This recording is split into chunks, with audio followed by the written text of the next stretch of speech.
नमस्कार दर्शक मित्रों, आप देख रहे हैं राष्ट्र प्रथम और मैं हूं तपस्वी आचार्य। मैं आया हूं समाचार का सच लेके, जिसमें हम लोग देश के कुछ विभिन्न भागों के न्यूज़ और बड़ी घटना दिखाने की कोशिश करेंगे।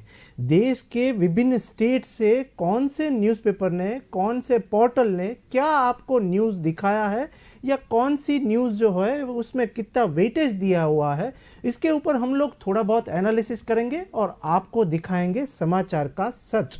तो सबसे पहले आज हम लोग चलेंगे पंजाब की ओर। पंजाब से एक जो सबसे बड़ी सनसनीखेज एक समाचार आया हुआ है, उसमें पंजाब केसरी ने एक न्यूज़ पोर्टल पे और न्यूज़पेपर पे एक सबसे बड़े न्यूज़ दिए हुए, उसके ऊपर हम लोग थोड़ा बहुत एनालिसिस करें और पढ़ने का ट्राई करें।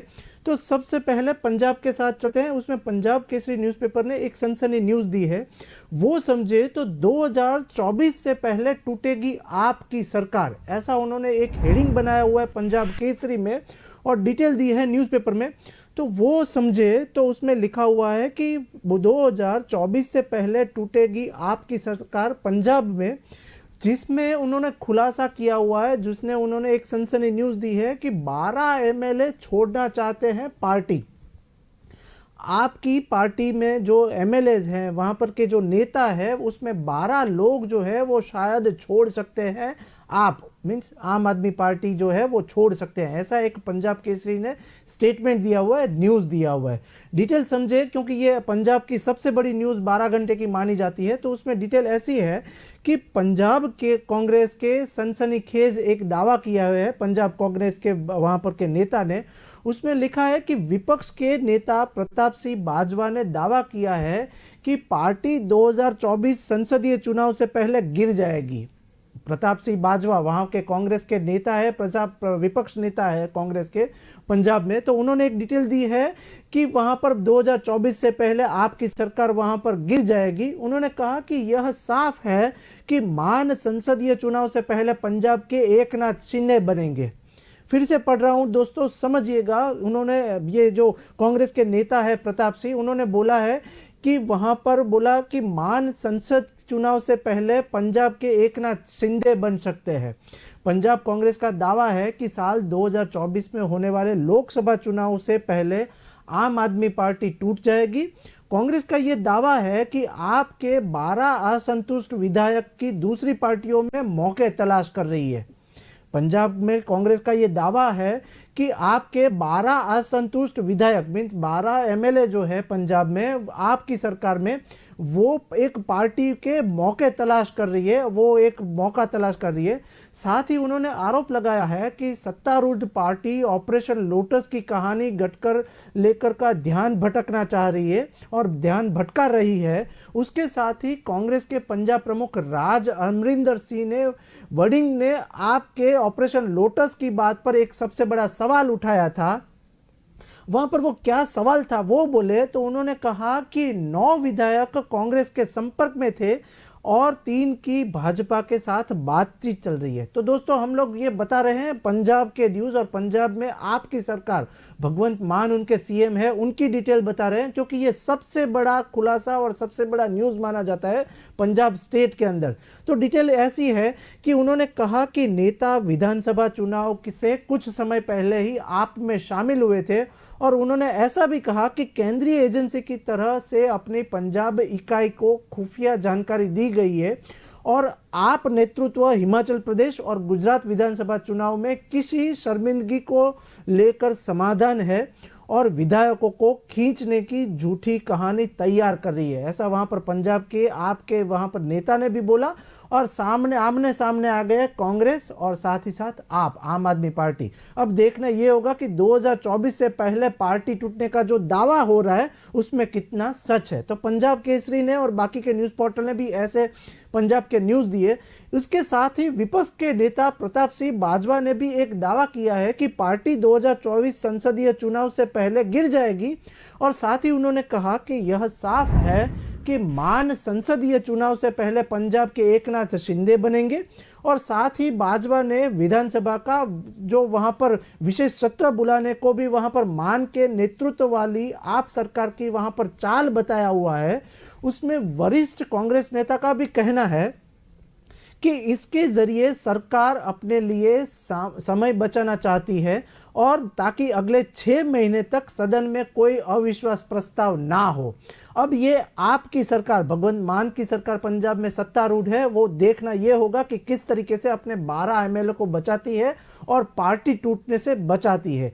एक दूसरे पर आरोप लगा रहे हैं वहां पर आपकी सरकार और साथ ही साथ कांग्रेस के, वहां पर विपक्ष के नेता।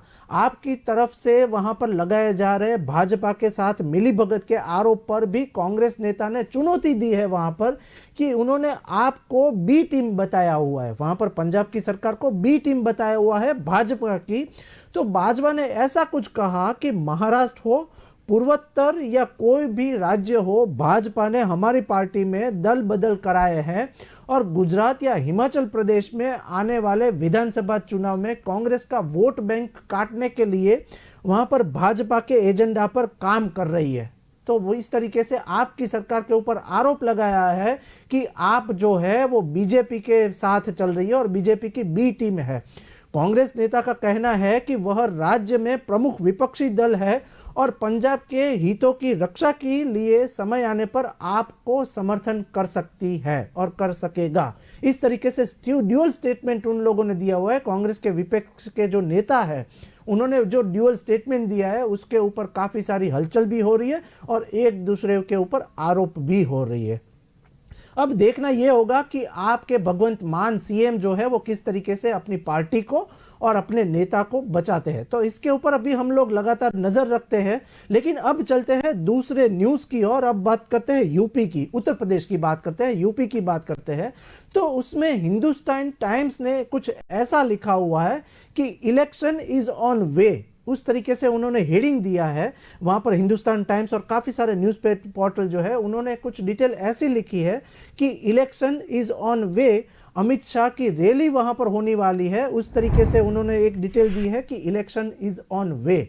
अमित शाह के लिए 3 लेयर का सुरक्षा घेरा वहां पर रखा गया है और कमांडो व एसपीजी के अलावा बिहार पुलिस भी वहां पर रहेगा सुरक्षा कवच। किस तरीके का सुरक्षा कवच रहेगा या अमित शाह वहां पर क्या करने वाले हैं और अमित शाह वहां पर गृह प्रधान अमित शाह क्या बोलने वाले हैं, उस तरीके से एक स्टेटमेंट आया हुआ है। वहां पर जो न्यूज पोर्टल है न्यूज 18 उन्होंने भी कुछ खुलासा किया हुआ है।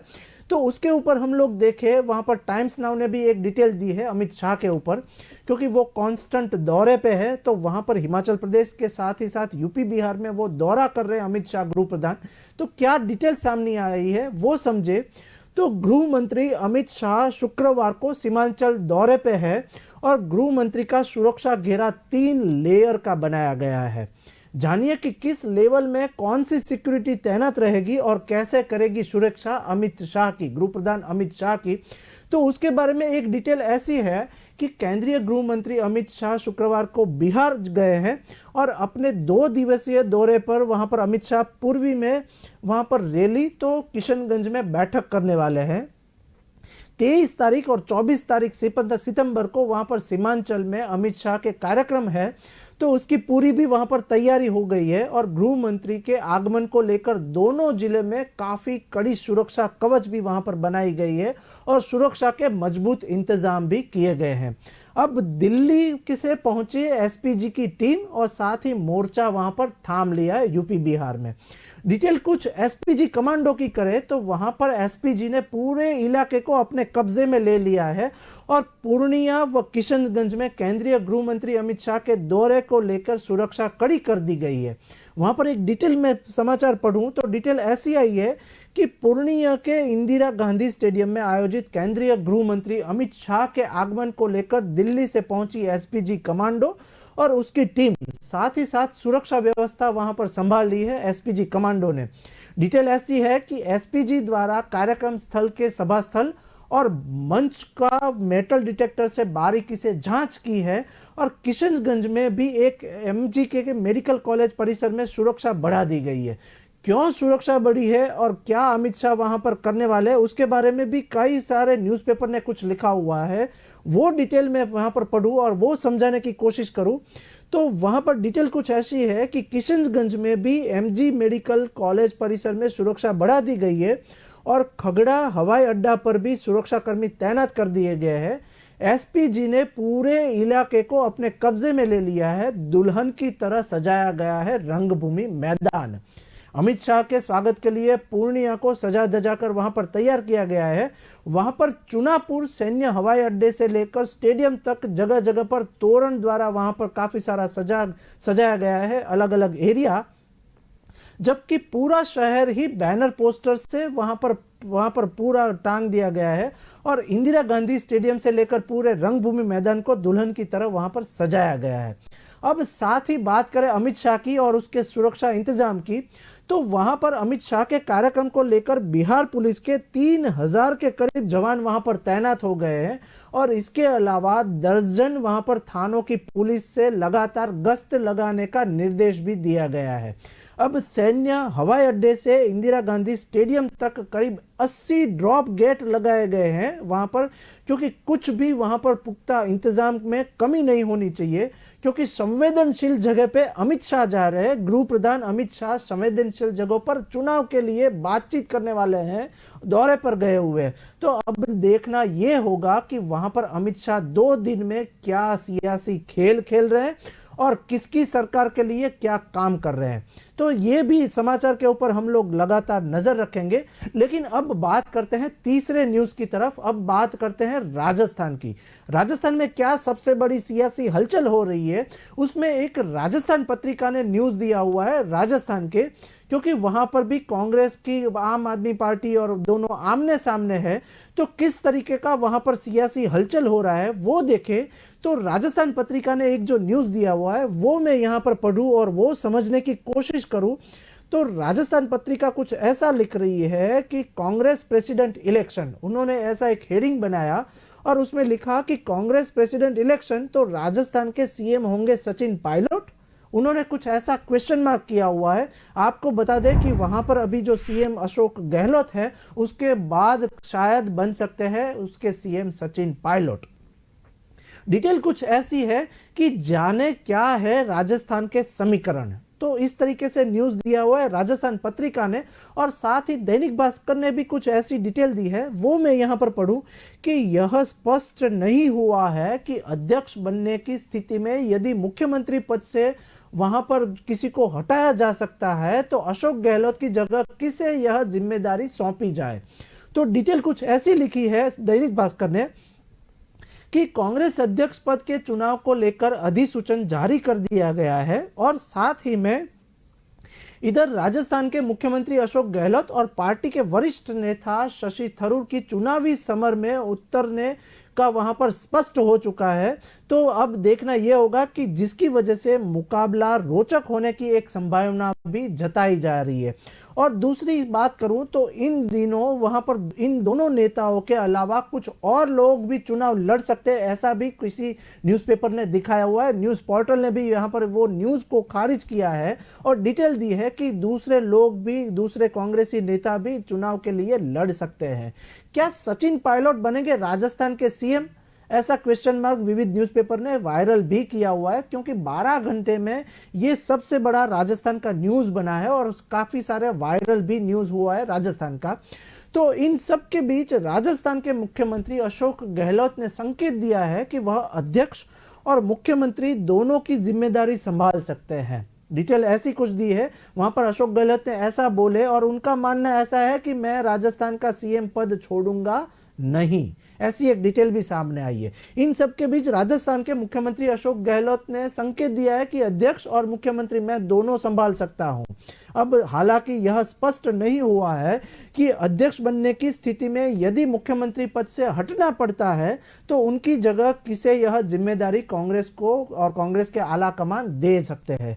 राजनीति के जानकारों का माने तो यह ऐसी स्थिति उत्पन्न होती है कि गहलोत चाहेंगे कि उनका कोई करीबी मुख्यमंत्री वहां पर राजस्थान में सत्तारूढ़ हो और मेरा मान के चले वो सीएम।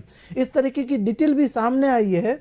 तो समाचार पुख्ता नजर रखते हुए वहां पर अशोक गहलोत ऐसा मान रहे हैं कि मैं दोनों कमान संभाल सकता हूं, सीएम भी बनूंगा और पार्टी प्रेसिडेंट भी बनूंगा। तो अब देखना यह होगा कि आला कमान क्या फैसला ले रहे हैं।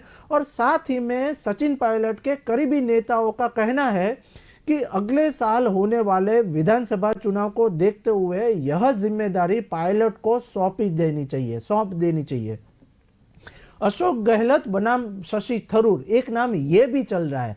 तो देखें कि शशि थरूर के बारे में या अशोक गहलोत के बारे में दूसरी डिटेल क्या आई है। तो उसके साथ 22 साल बाद देश की सबसे बड़ी पुरानी पार्टी कांग्रेस का प्रमुख चुनाव के जरिए चुनाव के नाम किए जाएंगे और चुनावों के नाम और पार्टी प्रेसिडेंट कौन होगा वो चुनने के कई सारी प्रतिक्रिया हो रही है।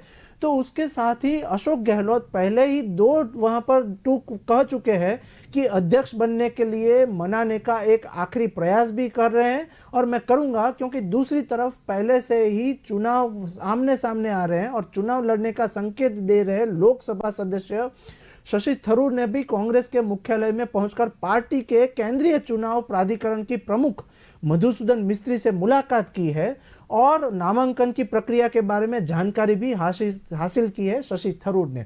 तो कुछ अन्य नेताओं के भी चुनाव मैदान में उतरने की संभावना खारिज नहीं की जा सकती, लेकिन अब देखना यह होगा कि कांग्रेस के आला कमान जो राहुल गांधी है, सोनिया गांधी है, उसके ऊपर क्या विशेष टिप्पणी करती है और कौन से वहां पर नेता को चुनने की कोशिश कर रही है। देखना यह रहेगा कि राजस्थान में अब सीएम बदलेंगे या फिर सीएम वही रहेंगे। अब बात करते हैं चौथे न्यूज की और जो 12 घंटे की सबसे बड़ी न्यूज मानी जाती है वो है केरल की न्यूज। वो काफी एक हंगामा वहां पर हुआ है और आगजनी के बनाव भी बने हैं। तो वो न्यूज हम लोग समझे तो वहां पर छापेमारी के विरोध में पीएफआई के समर्थकों का सबसे बड़ा वहां पर बवाल चल रहा है। तो क्यों कर रहे हैं पीएफआई समर्थकों को वहां पर बवाल कर रहे हैं, उसके बारे में डिटेल जाने, क्योंकि कई जगहों पे वहां पर आगजनी के बनाव भी बने हैं और मारकापो भी हुआ है। तो डिटेल कुछ ऐसी है कि बंद के आह्वान में एक ऑटो रिक्शा को किया क्षतिग्रस्त और पेट्रोल बम भी फेंका गया। तो पीएफआई जो संगठन है उन्होंने काफी सारी वहां पर धमाल मचाई हुई है। तो डिटेल कुछ ऐसी है कि देश भर में popular front of India means के पीएफआई से जुड़े लोगों पर एनआईए और ईडी ने गुरुवार को वहां पर छापेमारी की है और छापेमारी के दौरान जो भी डिटेल सामने आई है तो वहां पर एक बड़ी संख्या में काफी लोगों को वहां पर गिरफ्तार भी किया गया है और केंद्रीय जांच एजेंसी की छापेमारी की कार्यवाही के खिलाफ पॉपुलर फ्रंट ऑफ इंडिया ने शुक्रवार को केरल बंद का एक आह्वान दिया है और आह्वान इस तरीके से हुआ कि पीएफआई द्वारा बंद के आह्वान में केरल के विभिन्न हिस्सों में हिंसा की घटना भी स्टार्ट हुई है और घटनाएं भी सामने आई है। तो वहां पर एक न्यूज़पेपर ने डिटेल कुछ ऐसी लिखी है, वो मैं समझने का प्रयत्न करूं तो पीएफआई संगठन समर्थकों ने फेंका पेट्रोल बम और दूसरी डिटेल केरल और तिरुवनंतपुरम में, कोलम में और कोझिकोड और वायनाड और अल्लापुझा की सहित विभिन्न जिलों में केरल राज्य के पर वहां पर सड़क परिवहन निगम की वहां पर सुबह कन्नूर के नारायणपारा में वितरण के लिए अखबार से ले जा रहे थे एक वाहन पर उसने आग लगा दी है और वहां पर पेट्रोल बम भी फेंका गया है। अन्य वाहनों में भी पीएफआई के समर्थकों द्वारा पथराव भी किए गए हैं और कोझिकोड और कन्नूर में पीएफआई कार्यकर्ताओं द्वारा किए गए पथराव में एक 15 वर्षीय लड़की की और एक ऑटो रिक्शा चालक की मामूली चोट भी आई हुई है। अब देखना यह होगा कि वहां की प्रशासन क्या स्टेप ले रही है और किसको घेरावे में लेके ये जो धमाल चल रही है वो बंद करवा रही है। तो अब बात करते हैं दूसरे न्यूज की तरफ। अब बात करते हैं हिमाचल की। दोस्तों हम लोग, मैं आपको बता दूं कि ये जो हम लोग प्रोग्राम दे रहे हैं, ये जो आपको न्यूज दिखा रहे हैं वो समाचार के सच के द्वारा दे रहे हैं, जिसमें अलग अलग स्टेट में कौन से न्यूज़पेपर में कौन सी न्यूज जो है वो आपको दिखाई गई है, उसके ऊपर हम लोग थोड़ा बहुत एनालिसिस करके आपको दिखाते हैं समाचार का सच। तो अब चलते हैं हिमाचल प्रदेश की ओर। तो नई दुनिया एक न्यूज़पेपर है, उसने एक न्यूज़पेपर पोर्टल भी साथ चला रहे हैं। तो वो कुछ ऐसा लिखा हुआ है कि कभी भी हो सकता है गुजरात और हिमाचल प्रदेश के चुनाव का ऐलान। एक डिटेल ऐसी लिखी है वहां पर नई दुनिया ने। डिटेल समझने का प्रयत्न करें क्योंकि साथ के साथ वहां पर हिमाचल प्रदेश की बात हो रही है और गुजरात की भी साथ में बात हो रही है। तो ये जो न्यूज़पेपर है उसने जो डिटेल दी है वो मैं यहाँ पर पढ़ूं तो हिमाचल का चुनाव ऐलान हो सकता है और तैयारियां देखने जा रही है आयोग की टीम। इस तरीके का एक हिमाचल प्रदेश से न्यूज आ रहा है। तो क्या है ये न्यूज, वो देखें तो हिमाचल प्रदेश और गुजरात विधानसभाओं का कार्यकाल 8 जनवरी 2023 को और 23 फरवरी 2023 को खत्म होगा। तो उसके साथ ही साथ चुनाव प्राधिकरण किसी भी सदन के 5 साल के कार्यकाल की समाप्ति के 6 महीने के भीतर कभी भी चुनाव करवा सकती है या कर सकती है, ऐसी एक डिटेल विविध न्यूज़पेपर ने। इसका गुजरात में भी ऐसा कुछ न्यूज़ चल रहा है। तो आगामी विधानसभा चुनावों की तैयारी को तेज करते हुए पूर्ण चुनाव आयोग गुरुवार से हिमाचल प्रदेश और गुजरात का दौरा करेगा और दोनों राज्यों में चुनाव की तैयारी का आकलन भी कर रही है। डिटेल कुछ ऐसी है कि ये दो स्टेट में शायद चुनाव साथ में होंगे, हिमाचल प्रदेश और गुजरात में। तो मुख्य चुनाव आयुक्त राजीव कुमार और चुनाव आयुक्त अनूप चंद्र पांडे गुरुवार से हिमाचल प्रदेश के 3 दिवसीय दौरे पर है और अभी वहां पर वो काफी सारा मुआवजा भी कर रहे हैं। तो वे राज्य सरकार के शीर्ष अधिकारियों से मिलकर तैयारियों की समीक्षा भी कर रहे थे और अभी तक कर रहे हैं। तो साथ ही यह सुनिश्चित करें कि चुनाव सुचारू रूप से संपन्न हो सके और तैयारियों का जायजा लेने के लिए वहां पर सोमवार को कुमार और पांडे गुजरात दौरे पर जाने की संभावना अभी जताई जा रही है। दूसरी तरफ हिमाचल प्रदेश और गुजरात विधानसभा का कार्यकाल 8 जनवरी 2023 को और 23 फरवरी 2023 को खत्म होगा। उस चुनाव प्राधिकरण किसी भी सदन में के 5 साल के कार्यकाल की समाप्ति के 6 महीने के भीतर कभी भी चुनाव कर सकते हैं, ऐसी भी डिटेल सामने आई है। अब देखना यह होगा कि चुनाव आयोग के लिए चुनावों की घोषणा से पहले चुनावी राज्य का दौरा करना आम बात होती है, लेकिन आपको मैं ये बता दूं कि 2017 में हिमाचल प्रदेश में 9 नवंबर को मतदान हुआ था और उसके साथ ही साथ एक जो न्यूज सामने आई है, जबकि गुजरात में 2 चरणों में 9 दिसंबर और 14 दिसंबर को अपने मताधिकार का प्रयोग किया था गुजरात में। तो भाजपा गुजरात में 1998 से सत्ता में है और मुख्य विपक्षी दल कांग्रेस को माना जाता है। कांग्रेस मुख्य विपक्षी दल 2017 के पिछले विधानसभा चुनाव में उसे हराने की करीब आ गई थी, लेकिन हालांकि पिछले 5 वर्षों में कई बार कांग्रेस नेताओं ने भाजपा में शामिल होने के लिए पार्टी भी वहां पर छोड़ दी है गुजरात में। तो डिटेल कुछ ऐसी है कि ऐसा प्रतीत होता है कि आपने आगामी चुनाव मींस आम आदमी पार्टी ने आगामी चुनाव के प्रचार में देश में अपनी उपस्थिति का विस्तार करने की मांग करते हुए मार्च पूरा कर लिया है। अब देखना यह होगा कि गुजरात में भी आपकी सरकार मींस आम आदमी की पार्टी जो है वो क्या मुआवजा दे रही है और वो क्या कार्य कर रही है। साथ ही में हिमाचल प्रदेश के में बीजेपी ने 2017 में कांग्रेस को हराकर सत्ता में वापसी की थी। उसके साथ ही लेकिन बता दें कि इस बार कांग्रेस बड़े पैमाने पर ध्रुवीय पहाड़ी राज्य में भाजपा को वहां पर चुनौती देने के लिए वहां पर कमर कस रही है कांग्रेस, और साथ ही साथ आपके नेता भी वहां पर काफी सारा वहां पर दौरे भी कर रहे हैं वहां पर।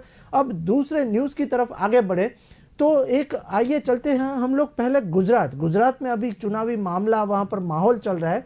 तो उसके साथ ही न्यूज़ पोर्टल न्यूज़ 18 और संदेश ने कुछ डिटेल दी है गुजरात की। तो डिटेल कुछ ऐसी है गुजरात में कि गुजरात के चुनाव को लेके आम आदमी पार्टी के एक नेता का एक सबसे बड़ा वीडियो वायरल हुआ है। उसमें 12 घंटे की ये गुजरात में सबसे बड़ी न्यूज़ मानी जाती है, क्योंकि गांधी के गुजरात में दारूबंदी है। तो आम आदमी पार्टी के एक नेता ने कुछ रोचक न्यूज़ दिए और कुछ रोचक समाचार दिए हैं। वो क्या है समाचार वो पढ़े। तो गुजरात में आपके उम्मीदवार जनसभा में गिनाए दारू पीने के फायदे, ऐसे एक न्यूज़ दिए और उन्होंने कुछ ऐसा बोला कि ये न्यूज़ पूरे हो गए वायरल। तो क्या न्यूज़ वायरल हुए गुजरात में वो हम लोग समझे। तो डिटेल कुछ ऐसी आई है कि गुजरात में आपके उम्मीदवार ने जनसभा में गिनाए दारू पीने के फायदे, जबकि आपको बता दें कि गुजरात में दारूबंदी है, गांधी के गुजरात में दारूबंदी है। तो वहीं पर आपके उम्मीदवार ने वहां पर बताया कि दारू पीना कितना सेहत के लिए अच्छा है।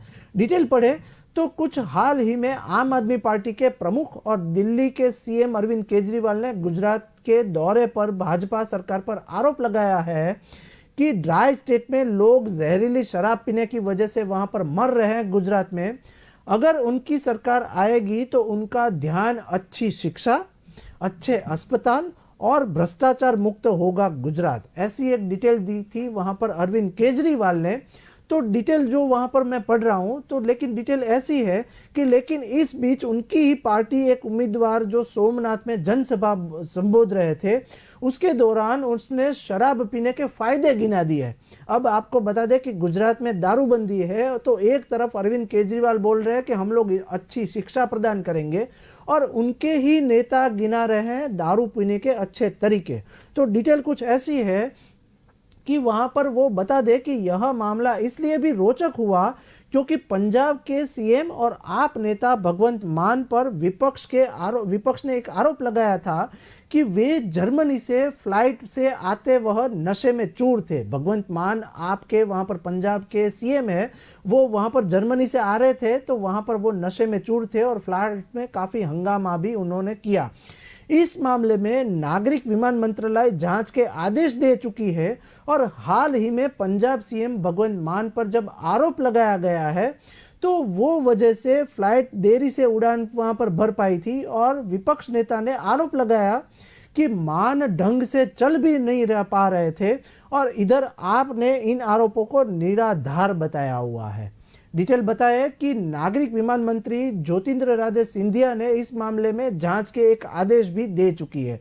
अब बात करें गुजरात की, तो शराब को लेकर ताज़ा विवाद वहां पर गुजरात में सामने आया, और ड्राई स्टेट गुजरात के सोमनाथ में एक जनसभा संबोधित करते हुए जमवाल वहां पर बात ऐसी आई कि दुनिया के 196 देश है जहां पर 800 करोड़ लोग रह रहे हैं, लेकिन वहां पर सभी लोग दारू पी रहे हैं, तो दारू पीना सेहत के लिए अच्छा है, ऐसे न्यूज दे रहे हैं आपके वहां पर जो नेता है गुजरात के ऐसे। तो अब देखना ये होगा कि वहां पर आपके नेता जो है वो किस तरीके से वहां पर फंस रहे हैं, और वहां पर गुजरात में जो कि ड्राई स्टेट है, तो वहां पर वो क्या हमलेवार हो रहा है। तो दर्शक मित्रों, ये था हमारा स्पेशल बुलेटिन समाचार का सच, जिसमें हमने बताया पूरे देश के अलग अलग न्यूज पोर्टल और न्यूज घटनाएं और न्यूज पोर्टल से लिए समाचार। कल फिर मिलेंगे। नमस्कार।